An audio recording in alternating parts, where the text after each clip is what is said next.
We are live 364 days a year. What are we doing here? If Dom turns at SummerSlam, I'm shaving my moustache off. I've told you, if that happens, it's going. My lip is cold because of a stupid bet that I made with YouTube. Oh, good. Wrestle's better than Daniel Bryan. Bryan Daniels. Better than Okada. How did not get fishy after Monday Night Raw? What is going on, everybody? We are back once again with another edition of Wrestling Republic's daily broadcast. It is Wednesday, May the 7th, a news day here at WR. Really fired up to break down a bunch of different topics today. I'm stoked. I've got a wicked crew hanging out with me. First and foremost, someone you're very familiar with. You saw him yesterday. The man they call Big Arch. It's not St. Louis. It's over across the pond. But what's going on, Archie? How are you on this fine Wednesday? I'm doing very good, mate. And obviously, Ben's precious Arsenal is playing PSG in the Champions League semi-final tonight. So I just wanted to say, come on, PSG. You know, we believe in you. You can get to the final. But no, it's a really special show today. We've got some great topics. And there's another reason it's very special, which I'm sure our viewers will see in a second. Absolutely. We have a special guest. We got a first-timer here. I'm stoked about it. The man, the myth, the legend. My itsy partner in crime. All the way from basically the nation's capital here. If we're doing geography, which we're not, this isn't a geography show, but the Dean of Ant University, Anthony Marshall himself, is in the building today. What is going on, my friend? Good to see you. What is going on, Clark Arch? It is great to be here with you guys. As everybody knows, it's your boy Ant U, and we are live today with Wrestling Republic. And this is going to be a great show. I'm excited for it. Absolutely, man. I am beyond fired up. It's been a long time coming, but we're here. We've got it. The crew is ready. Let's get into our first topic of the day because El Grande Americano wins the speed title is the headline here. But I've been thinking about it. There's a lot of mystery surrounding this guy. We're not totally sure if it's Chad Gable or not. I mean, it totally could be, but anybody could have that tattoo.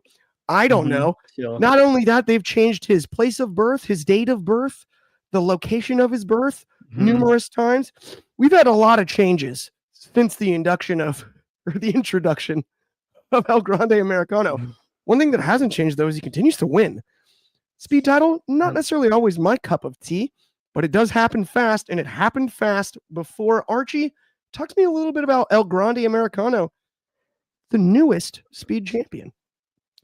So I think it makes sense him winning the speed title. Obviously, his whole thing is kind of getting one over on the luchadors, being the new luchador in WWE. So him kind of beating Dragon Lee for the speed title makes sense.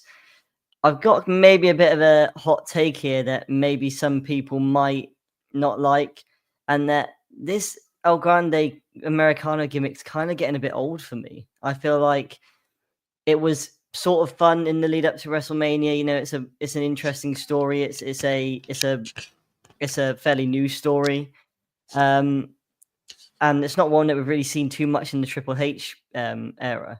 But I feel like it's gone past its expiry date now. Where I feel like at WrestleMania is when it should have been kind of finished, and Rey Fenix, or what should have been Rey Mysterio, but he got injured. Rey Fenix should have beat him and unmasked El Grande to see whoever it was.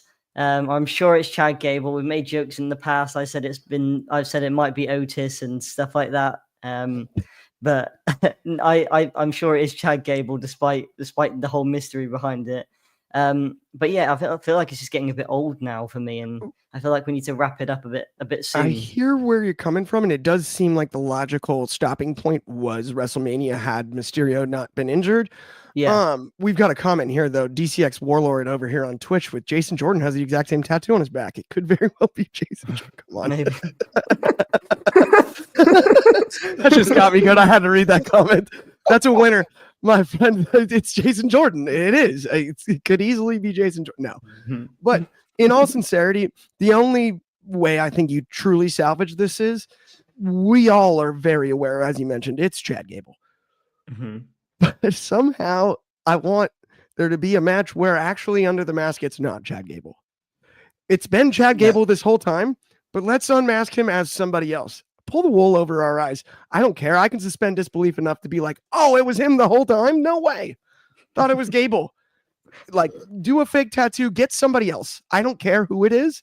It would be so dang funny to me to somehow end up in a scenario where even if it was backstage, El Grande Americano walks by during a Chad Gable interview. I would lose my mind for that comedy. That's the only way you can salvage this. And that's where, Ant, I'm going to ask you, you have a different solution, or is there somebody you got to... Well, I believe the first night that El Grande Americano was on Monday Night Raw, they were talking to Chad Gable, and he did get taken out by security behind him. I think that's the only time we've seen those two together. And I think WrestleMania would have been the ending point of El Grande Americana, but then you had the acquisition of AAA. And I think they're going to give us something really good at When Worlds Collide. Because, I mean, that's just next month. That's right in June. So you carry the El Grande Americana over till you had the Worlds Collide with AAA and NXT, and you give us some kind of great spot there. And not only does that highlight AAA and put something big on the show, but it helps NXT too. So I think that would be great. I am with you there. And I like that too, the idea of NXT being involved in this, because the storyline played out on the main roster, I think, as Archie mentioned, right? Mania Night 1 would have made the most sense. It's played out main roster wise. And that's why I think winning the Speed title is also another factor, right? The gimmick is still being used, but it's also not being thrown in our face. We watched that Monday Night Raw on Monday, and he wasn't a major factor, right? The Speed title wasn't contested on Monday Night Raw. That's just not what we saw. I like the idea of utilizing NXT and AAA, as you mentioned, as well. I mean, it can Vikingo, any of those names, to be the one to be the one to unmask him or any of that, right? Well, just to blow the internet's mind, right? Just to make everyone mad. Could you imagine if it was Alberto Del Rio? Oh my God. I will say I don't think we're going to see him appear on WWE TV. I think it's one of those situations where, as a part of the acquisition, they had to pick up Del Rio's contract because it was guaranteed money. Yeah. I don't think we'll see him appear on TV, but the internet would explode. That would be a swerve. That would be a swerve and a half. Are you kidding me? And just to be able to scream, I called it. Unbelievable. If that is how that works out. I mean, I don't know. Here's the thing for me. Chad Gable's good enough on his own. Like, I don't want this to turn into Shorty G 2.0 or something where it becomes a full-blown joke. It is a joke, but the one thing that's not a joke is how serious he is in the ring. You're still assuming it is Gable, as we are all under the impression, right? That they're not going to pull a swerve on us. Assuming it's fully Gable. Yeah. The idea that he now still wins, I'm at least cool with compared to what we did before, because the guy is an Olympian at the end of the day, and he's a good sport, man. I mean, shoosh, please, and all that stuff. He has no problem making fun of himself. The comparisons to Kurt Angle are legitimate. Yeah. And considering the fact that he's wrestling people his size now, right? Yeah. He's not going up against the Braun Strowmans and the Otises and, all these really huge guys. He's wrestling people his size. He's being able to do all his moves, plus some. He's added some moves to his arsenal. And the loaded mask. I don't know why other people haven't done that. That is quite funny. Me. It's very clever. It is very clever. It sticks out like that, and the referee doesn't notice it. You can just see it's like he has like a second forehead. It's like, I love how they keep that going though. That's so in Triple H. I do. Otis, we mentioned earlier though. I will say that's the stone left unturned. Remember, during the pandemic, he did the pink mask as El Gran Gordo. How could we not have El Gran Gordo versus How have we not done that match? Mask versus mask? Yeah. Are you kidding me? I will Otis hit the worm like 5 times. No, I will say that that because he's on such a good winning streak now, everyone wants Chad Gable to kind of be pushed into that intercontinental title scene again. When he's unmasked, he's got a very good kind of case to say, look at all these matches I've won. I've only lost, one in the past, whatever it is, that I've got a case to go for a title match now. So there is actually a way you can kind of push Chad Gable further through this, which is the funny part. It is interesting. That's the brilliance of it, I think. If you were going to have Chad Gable work something comedic like this, it really hasn't damaged Chad Gable. As much as we're aware that it's him, it hasn't damaged him himself because he's also put on great matches under the mask. Mm-hmm. There's no denying that. Right? Like the Ray Phoenix match at Mania was awesome. Mm-hmm. It was. Dominic Mysterio is calling himself the greatest luchador of all time now. So why don't you have the luchador killer take on the greatest luchador of all? It's writing itself. They need to make that shirt, the luchador killer. It's so true. It's so true. Okay, let's move on though to our next topic today because this one's funky. This is goofier than a football bat, as I like to say. Yeah. We all knew about what happened with Scott D'Amore and going to Maple Leaf Pro. This new headline about TNA not offering Josh Alexander a new deal is fascinating to me because we saw Josh go main event Maple Leaf Pro out of the gates. He went north of the border. He's from north of the border. Can't blame him. He ends up in AEW, and it comes out after the fact that TNA never even offered him a renewal. This guy, in my eyes, was the face of TNA. Yeah. For 2 to 3 years, whether he was carrying a title or not. Mm-hmm. This threw me for a loop when I read it. Absolutely blew me away. Archie, what's your opinion on it? And I have a better question than this. So if TNA didn't offer him, we know he signed with AEW, and we know he's going to work in Maple Leaf Pro as well. Do you think WWE was a factor at all in this, given their partnership with TNA? Do you think there were other options, or did he go with AEW because it was the best option on the table? What are your thoughts on that? Not to recklessly speculate. No, first of all, I was very shocked when I saw this, and kind of credit to the Wrestling Classic for kind of getting this kind of quote out of Josh. But I was very shocked because I've been reviewing TNA. Last year I reviewed TNA for most of the year, and he was kind of the shining light in what was weekly show wise. It was kind of at a low point for quite a while, and Josh was the shining light kind of in every show basically. I've always said that he's on his day when they give him the chance to be one of the best wrestlers in the world. And I get kind of a lot of hate comments for that. A lot of people are saying, he's got as much charisma as a cauliflower or something like that. But the thing is his character work gets overlooked so much because of how good he is in the ring. I mean, when I talk about wrestlers, there is not too many wrestlers that can make you feel really in as a wrestler, with their character work, and can make you feel kind of any sort of emotion, whether that's happiness, whether that's emotional or heartbreak or whatever.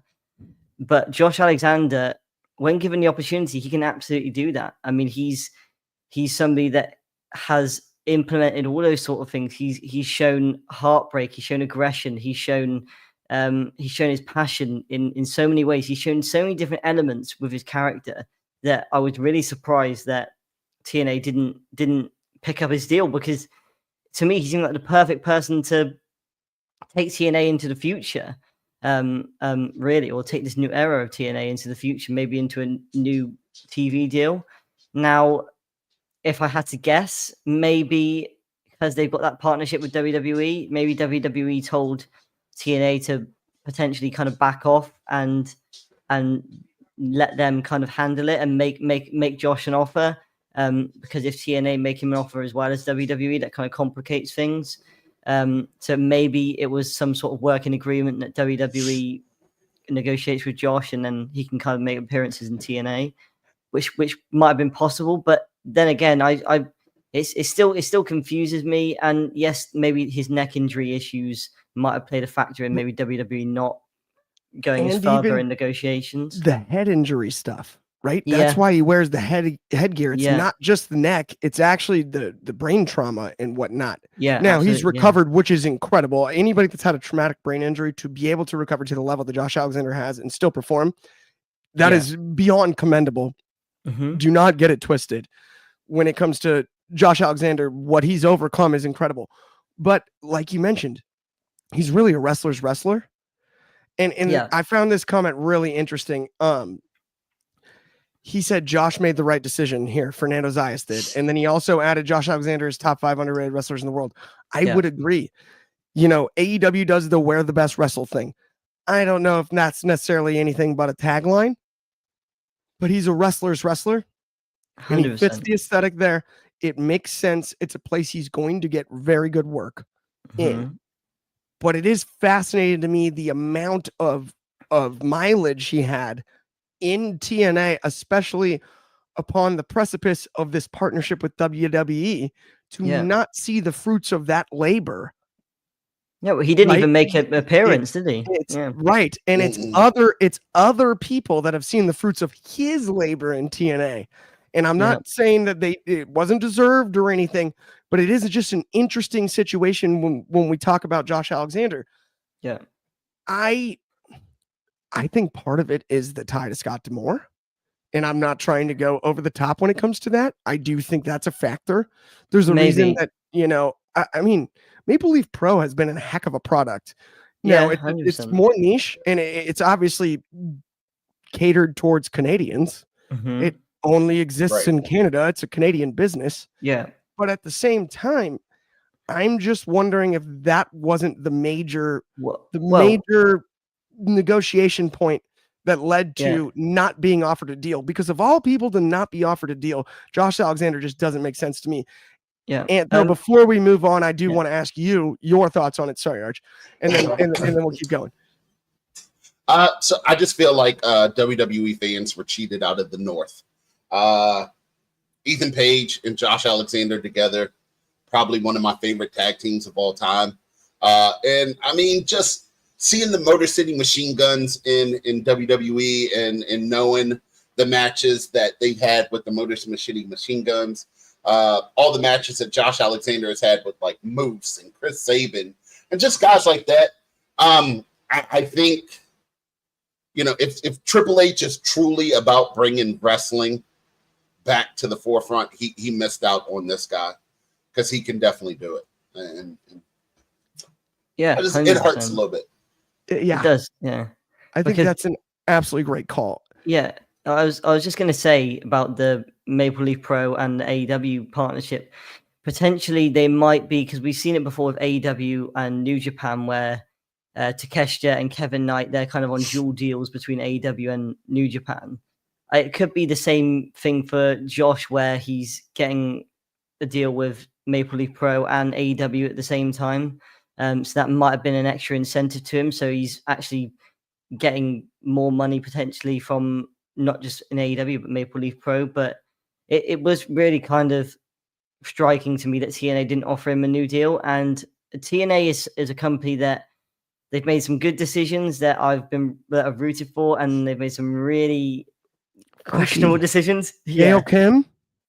Yeah, Gail Kim, Yeah. 100%. Yeah, and it's just, I mean, you can go in a new direction, but the thing is you also need to kind of have those people that everyone has respected in the past in TNA, like Gail Kim, and they're kind of basically letting all of these guys go that were the face and the kind of the heart of TNA for so many years. And I thought Anthony brought up an excellent point when it comes to the North as a tag team. Seeing in NXT the success of Ethan Page. Don't get me wrong, I've made fun of him for quite some time now, right? I call him Diet Scott Hall all the time. But at the same time, in the North alongside Josh Alexander, they were a force to be reckoned with. Yeah. No doubt about it. And that does seem like a stone left unturned, especially given how heavily he and Sean Spears have been featured on the recent NXT product. And now we've thinned out the division with all these recent releases. Right? Last night's NXT was funky. If yeah. anybody thought we did off the air last night, and I was blown away. So Miles Bourne wins that battle royal. Yeah. Mhm. Who in their right mind doesn't think that was a last second decision because Eddie Thorpe was booked to win it? Yeah. Oh, 100%. Or one of the Eddie release, Thorpe was one of the booked to release win that guys. battle royal. Then they landed on Miles Bourne. Because Yeah. you had Javon Evans, you had a bunch of other names in there that made a lot Yeah. more sense. Well, Eddie Thorpe made as much sense as anybody, and Yeah. the timing is just funky as could be. hmm I mean, I the, don't know. the tension for the no quarter catch crew just came out of nowhere as well. Like, to your point as well. Absolutely. It's been there for a little bit, though. It's true. It's Maybe. been Yeah, there for a that's little true, bit, and Kind of underlying, I guess. Yeah. yeah. Okay, so Miles Bourne normally, was the. It's crazy. go ahead. I was going to say, normally sorry. I would cut to myself for the ad read here, but I'm going to do something special today because we've got Aunt You in the building. Go ahead and head over. No matter which phone you have, download the Itsy app on the App Store or the Google Play Store. Head to the upcoming stream section, and Aunt, we got a lot going on this weekend. Talk to us about that for a second. A lot going on. Hey man, Friday we have our Backlash prediction show. It is probably one of the funniest things you've ever seen. We get to give our predictions. You get to tell us how wrong we are, and we get to make fun of you for telling us that we're wrong. Then on Saturday, we have the Backlash pre-show. Are you tired of listening to Big E and everybody else talk for 4 hours? Come listen to your boy. Come listen to Clark if he doesn't have a birthday party to go to. No, But I'm Clark will at be there a for a little birthday bit. party. I'm in. I'll be there. So for an hour and a half, you can come hang out with us and just get real, raw, fun entertainment on a site that's not monitored with a bunch of restrictions and stuff. We can be ourselves. So that's where you want to be this weekend. You want to come, spend all the time you can with us, follow us, and, become super fans. That's all we ask for you. 100%. Just become super fans. And the best part about it, as you mentioned, all you need is a cell phone. As long as it's got the microphone on, you don't even have to show your face if you don't want. You can argue with us about whatever you'd like. Come hang out. It's just a big hangout of wrestling fans and us, more importantly, so you know it's going to be a good time. Join all of it, all of the above, right? The answer is D, all of the above. I haven't done a Scantron in like 15 years. I don't know if they still do that when they do tests, but either way, the Itsy app, download it, all of it. Let's keep it rolling on today's show, though. Let's talk about John Cena. John Cena. Do, do, do, do. Yes. Do, do, do. I love it.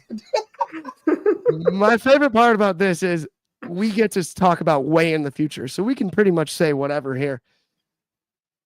The question at hand is, who should John Cena face in his final match? I've got like a handful of answers, but I'm going to lead with you, Anthony, on this one. Who is it?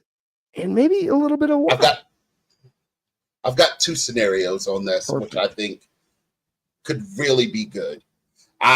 For my first scenario, I think with John Cena's last opponent, if everything goes as it's looking like it's going to go now, and John Cena's going to stay heel, and his last show is going to be in Boston, it has to be CM Punk. It has to be CM Punk. Cena has to beat him, and you got to have Triple H there trying to help Punk win, and Cena leaves with the belt and blows him a kiss, and history repeats itself, only flipped, and it's cinema. That's cinema. Now, fantasy booking, they're 1-1 right now. You got to have The Rock versus John Cena for the final boss and the final chapter. I mean, they're 1-1 at WrestleMania, right? So, The Rock won the first one, Cena won the second one, but now here's the tiebreaker, and I think that would just be beautiful. If you're not going to give us Rock versus Roman, give us Rock versus Cena. And the third scenario,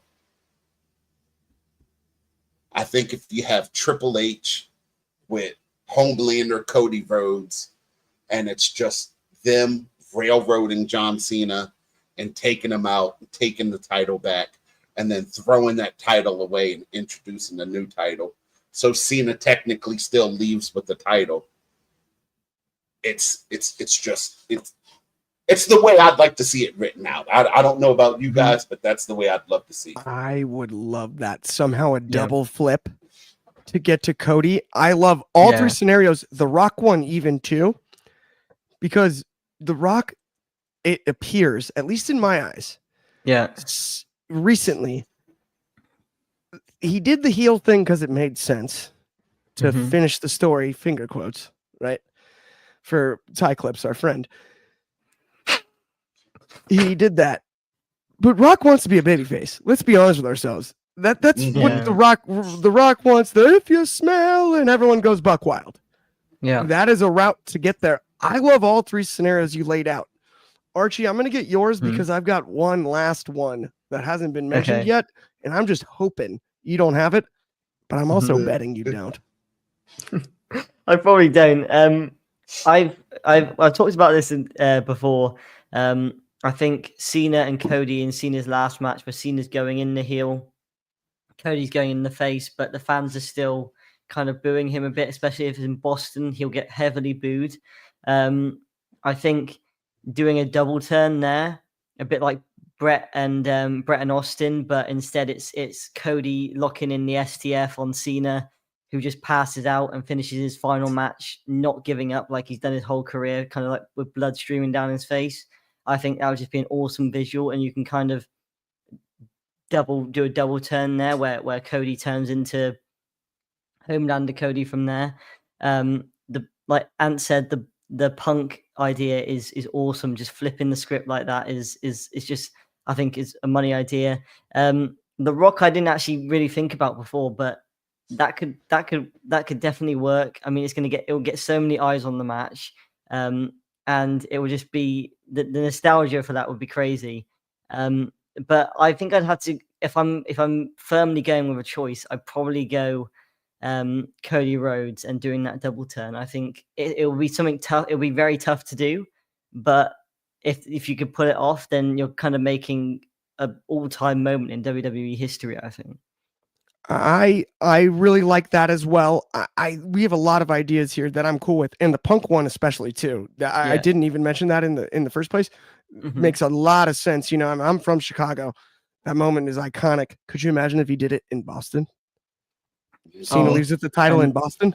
Cena and he blows the kiss to Triple H as well. In like the TD Garden, are you kidding me? Goosebumps, like I got goosebumps. Unbelievable. And then you get the Rock rubber match. Yeah. But I do think, my friends, and I'm going to put the screen on myself, not to be selfish here, but just one stone we left unturned here. I love the idea of passing the torch, and you got to pass it to someone. And I understand that there's been a lot of conjecture lately online about like the youth movement in the WWE with the releases and everything going on and whatnot. But the torch should have long been passed to the OTC, Roman Reigns. And that is who should retire John Cena, because I've got a little bit of everything sprinkled in here that we've all three discussed. It leads to Rock Roman finally, before they're both in retirement homes, at Mania 42 in New Orleans in front of 100,000 fans, because Cena is done before then. But Roman Reigns is the one to retire John Cena, and the torch is passed. As great as Cody is, getting their storyline, in my eyes, is more difficult, even if it is a double turn scenario. We can get back to hustle, loyalty, and respect against the OTC easier than we can convince people that Cody Rhodes is Homelander. Cody Rhodes being Homelander is going to take more time. People do not want to root against Cody Rhodes right now. And I respect that. As much as I've made fun of him, people do not want to root against him. Roman Reigns is easy to pull that switch. And Roman Reigns is also the one that the company has wanted to make the face of the company this whole time, because they've done it. He's on the cover of all the video games. He's in the main event basically every year. As great as what Cody's done, to me, the answer is Roman Reigns. But I also, there's a wrong answer. I think all of the scenarios we presented make a lot of sense. But I mean, what do you guys think about that? The OTC, Heyman-less. I don't have a problem with that. What I have a problem is you saying that the fans think that, or you'll think that the fans still want to cheer for Cody because you were there in Vegas, Clark. Whoa. I don't think there was not too many people chanting for Cody. It was basically all pro Cena.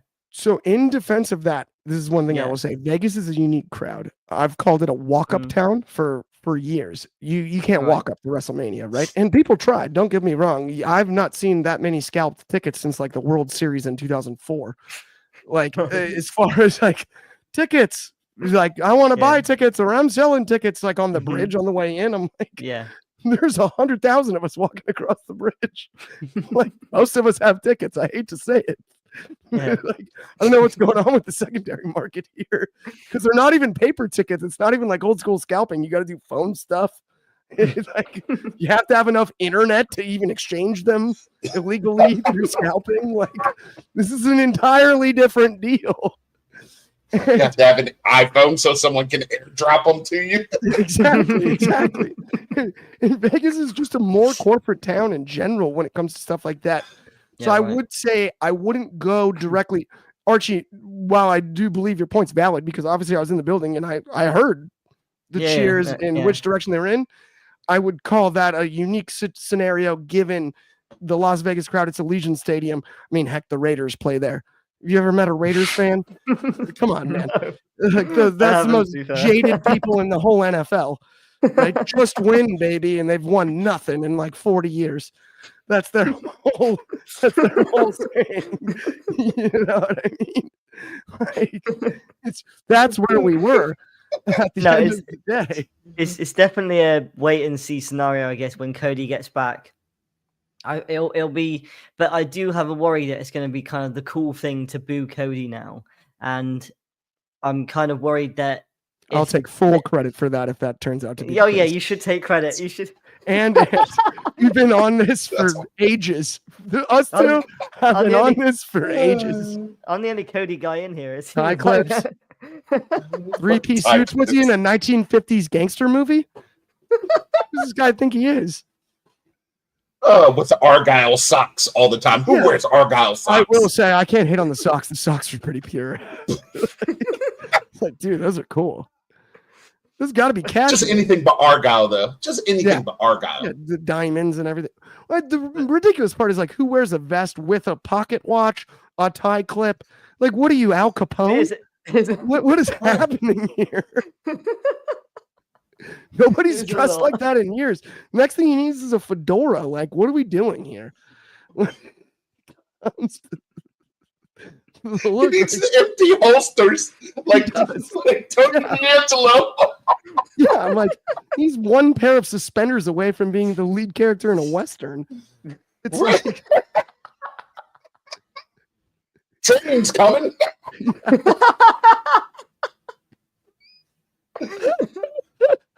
Pull out the pocket watch. No, but I do think it's a wait and see situation, and if fans continue to boo Cody, they need to move fast, and he should definitely turn heel in Cena's last match, and then that can maybe lead to Punk and Cody, which is a story that we still need to tell, really. 100%. I'm with you on that, and I also think Punk and Rollins isn't done yet. No, as much as it felt like it was, it's not done yet. It's not 100%. 100%. But let's move on before we get. go ahead. Okay. No, you go right ahead. Go right ahead. Before we get to Punk and Cody, we need to get Randy and Cody out of the way. Randy and Cody yes, that's true. That's true. It's really funny because we're all excited about Randy and Cena in St. Louis, and I had on my bingo card that's got to be Randy Cody for so long when it was announced. Obviously, as Mania season progressed, that prediction seemed less likely. But I'm talking in January when we announced the PLE locations. I was all over like, oh, Randy Cody in St. Louis makes perfect sense. Yeah, well, it would have made sense. A lot of people thought Randy would have been the heel against Cody. He switched the roles, and it's Homelander Cody against a babyface Randy Orton, and that's a pretty cool swerve, I think. Would have worked perfectly, but Mhm. let's get into our main event of the afternoon here, my friends. Stephanie Valquer. We saw last night a heck of a main event on NXT. Julia taking on Jordan Grace. Grace gets the victory. Jordan Grace will obviously challenge for the title against Valquer coming up here at the PLE and everything.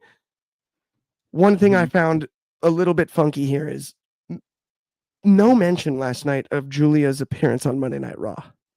None. So That's if true, we're going yeah. to telegraph a result, what are we doing there? And then another thing that actually bothered me last night when it came to the Valquer Jordan Grace part is Jordan Grace is obviously signed to NXT now, Yeah. but they made the biggest deal in the world about the Joe Hendry for the TNA title match being challenged by Trick Williams happening on an NXT show. Yeah. Jordan Grace has been TNA for life and has crossed the bridge and done all of this stuff. We barely talked about it. It's just like, oh, she's the next challenger for Valquer. I don't necessarily know what to make of it. I don't think the answer to this question is Jordan Grace. I think she's amazing, but I do not think she beats Stephanie Valquer because I don't think Stephanie Valquer is going up to the main roster yet because it would overshadow Julia's call up, which we True. saw Monday night. And that's where I'm thrown. The answer to this question, I'm not sure we even know yet when it comes to who is going to beat Stephanie Valquer. But Ant, I think you've got an answer, so I'm going to you out of the gates here. Who do you got? So let's start it this way, right? I think Stephanie Valquer is the last champion that we'll have on NXT of the seasoned women, right? And when I say seasoned women, I mean Swole, JoJo Siwa, I'm talking Julia, I'm talking Jordan Grace, all those guys, right? You're going to have like NXT, or when I say Swole, JoJo Siwa, I mean Zarya. Look it up. They're same. Exactly. There's so many homegrown talent on NXT. And I think between Roxanne and one of these new homegrown talents, you had to have buffers, right? So that's why you have Julia. That's why you have Stephanie Valquer, holding the title. But I think WWE learned from their mistake with Bianca Belair. And we're going to see Jada Parker beat Stephanie Valquer for the title. Oh, I love Hell the of a call on shout. Jada Hell Parker. of a shout. Jada Parker is a heck of a call. I am with you. And arguably the best female promo in all of pro wrestling right now. Hard to deny. Archie, you got to pick somebody here, though. Is it Jordan Grace? Is it Jada Parker? Do you have another name in mind? Who defeats Stephanie Valquer for this title? I think it's going to be, I think it's going to be the woman that both of you guys don't think it should be. I think it's going to be Jordan Grace, and I think it's going to happen at Battleground next Saturday.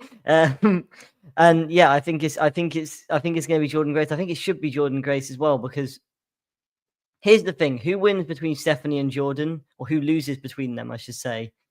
One of them is going to get called up, whoever loses. So, in a way, either way, having that fear of overshadowing the Julia call-up, which I don't think will be a problem, I think you can have that worry either way, because Jordan and Stephanie can both have that effect where they can overshadow Julia's call-up. But I think Stephanie, I've said it before, she's going to be one of the biggest stars in professional wrestling in the next year or so.